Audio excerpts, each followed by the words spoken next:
We should all know how the App Store works by now. A new game comes out, gains a lot of traction, and all of a sudden, the store's virtual landscape is overrun with imitators. Considering how enjoyable last year's Run Run was, it's surprising then that the recently released Galaxy Run is one of the few games we've seen approach its one-tap, single-screen platforming antics. It's up to the player to guide a stranded astronaut home via small doses of precision platforming. Each collection of levels is based around teaching you a single mechanic. World 1 handles the simple act of jumping over obstacles and spaces. World 2 introduces the double jump, followed by gravity switching, speed pads, and even good old-fashioned pitfall rope swinging.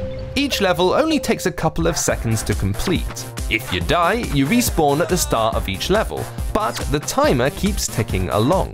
The slower your completion time, the fewer stars you earn. However, if you tap the refresh button after death, the timer resets, giving you another chance to ace the level with a clean record.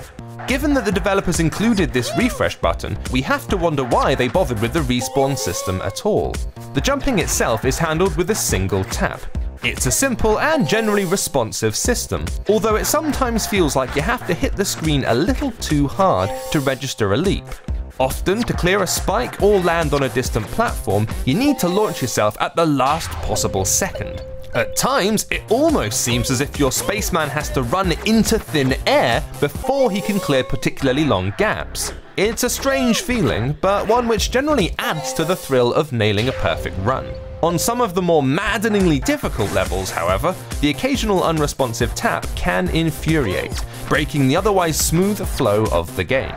That said, Galaxy Run is the epitome of a bite-sized platformer. It has a simple conceit, a silly theme song, and plenty of decent content, hopefully with more on the way. Though we did encounter a couple of control issues, they only slightly impacted what is an incredibly enjoyable run and jump experience. This has been James with AppSpy.com. We review, you decide.